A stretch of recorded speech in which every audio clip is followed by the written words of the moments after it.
Welcome to ஜரீனாஸ் feast. இன்றைக்கி சப்பாத்தி, அதாவது பரோட்டா மாதிரி கோதுமை மாவில் செய்ய போகிறோம். பாருங்கள் எப்படி செய்யலான்னு பாருங்கள்.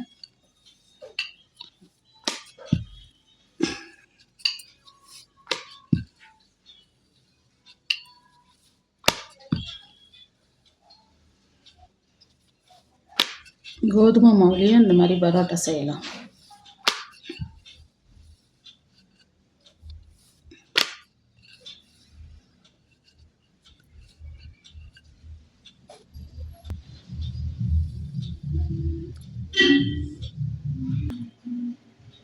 பேன் சூடாச்சு, தவா அதில் போடலாம்.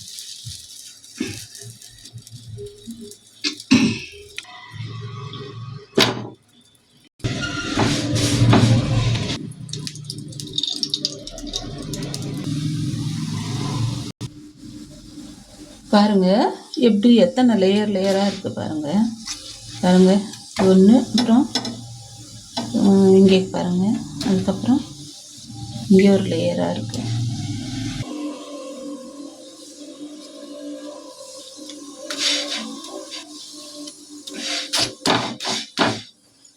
இந்த சைட் பாருங்கள் எப்படி இருக்குது.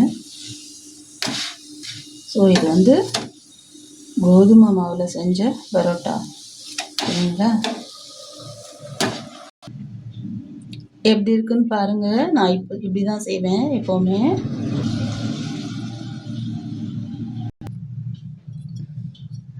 இப்போ டின்னருக்கு நான் இதுதான் செஞ்சுருக்கேன், சரிங்களா? நாங்கள் எப்போவுமே இப்படி தான் செய்வோம்.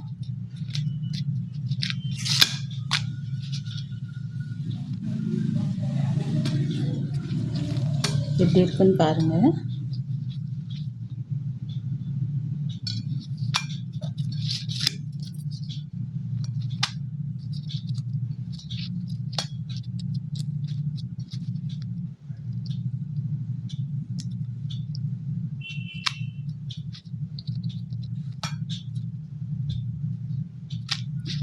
இதுக்கு சைட் டிஷ்ஷு மட்டனும் உருளைக்கிழங்கும் போட்டு குழம்பு செஞ்சுருக்கோம். இதை வச்சு தான் நான் இப்போ சாப்பிட போகிறேன். மட்டன் நான் ரொம்ப மட்டன் எடுக்க மாட்டேன், அதனால் சும்மா ஒரு 2 பீஸ் தான் எடுத்து வச்சுருக்கேன். ஸோ நிறைய குழம்பு செஞ்சுருக்கோம்.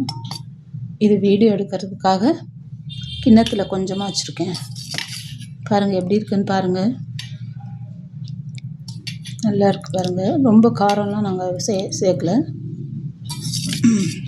ஸோ இந்த சப்பாத்திக்கு இந்த மாதிரி மட்டனில் நம்ம குருமா செஞ்சோம்னாக்கா, குருமா இல்லைன்னா இந்த மாதிரி கொஞ்சமாக தேங்காய் போட்டு செஞ்சோம்னா நல்லாயிருக்கும்.